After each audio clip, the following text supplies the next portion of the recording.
இவரின் முழு வீடியோ பார்க்க கீழே உள்ள பொம்மையின் விரலை தொடங்க போதும். மற்றதெல்லாம் இப்போ தாராளமாக போடலாம். வெண்டைலாம் வெயிலுக்கு கத்திரி வெண்டைலாம் சக்க போடும், செம்மையாக வளரும். நான் பார்த்தீங்களா 3 நாளைக்கு ஒரு வாட்டிக்கே வந்து இங்கே ஒரு தட்டு ஃபுல்லாக எப்படியும் எனக்கு 3/4 கிலோ 1 கிலோ 1/2 கிலோ தான் எடுப்பேன். தைப்பட்டம் ஆடிப்பட்டம்னு இருக்குது, 2 பட்டம் இருக்குது. இதில் ஆடிப்பட்டம் பார்த்தீங்கன்னா எதை போட்டாலும் முளைச்சிடும், எல்லாமே நல்லா விளையும், நல்ல ஹார்வெஸ்ட் கிடைக்கும். இந்த தைப்பட்டம்ன்றது வந்து எல்லாருக்குமே ஒரு ரிஸ்க்காக இருக்குது. எல்லாருமே அந்த தைப்பட்டத்தில் வந்து போட மாட்டாங்க, விட்டுடுறாங்க. அதுக்காண்டி தான் முக்கியமாக இந்த வீடியோ வந்து கொடுக்குறது. இந்த தைப்பட்டத்தில் பார்த்தீங்கன்னா வெயில் காலம் ஆரம்பிச்சிடும். ஜனவரி முடிஞ்சு பிப்ரவரி ஸ்டார்டிங்கில் இப்போவே வெயில் ஜாஸ்தி ஆயிடுச்சு பார்த்தீங்களா. இந்த வெயில் காலங்களில் என்னென்ன வளர்க்கலாம்?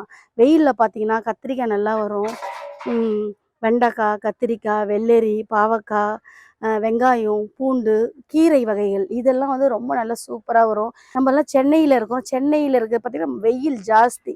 அதனால நம்ம என்ன பண்ணோம், நம்ம வளர்க்குற செடி கொடிகளை வந்து இந்த சென்னை வெயிலுக்கு ஏற்ற மாதிரி நம்ம வளர்க்கணும். நீங்கள் கொடைக்கானலில் இருக்கிற மாதிரி டியூப்பில் போட்டு தண்ணி ஃபுல்லாக விட்டு எந்த நேரம் சொதன்னு வச்சுருக்கக்கூடாது.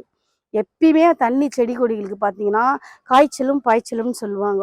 அந்த இலையுதிர் காலத்தில் பார்த்தீங்கன்னா நம்மளுக்கு இலைகள்லாம் நிறைய கொட்டும். அப்போ நம்ம என்ன பண்ணணும், இலைகளெல்லாம் சேகரித்து வச்சுக்கணும். முக்கிய மாடி தோட்டம்னால இலைத்தழை குப்பை, மக்கு குப்பை தயாரிக்கிறது தான். இந்த மக்கு குப்பை இருந்துச்சுன்னா போதும், மாடியை சூப்பராக 0 பட்ஜெட்டில் தோட்டத்தை செம்மையாக நல்லா வளர்க்கலாம்.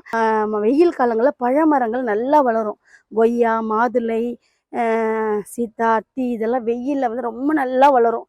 இந்த வெயிலில் பழமரங்கள் நல்லா பழம் கொடுப்பாங்க. சப்போட்டெல்லாம் நல்லா வளரும் வெயிலில். அதனால் பழமரங்கள் கொஞ்சம் வாங்கி வைங்க. நம்ம மாடியிலேயே பழமரங்கள்லாம் பார்த்தீங்களா, சப்போட்டா மரம் பாருங்கள் இப்போவே காய் இருக்கும்.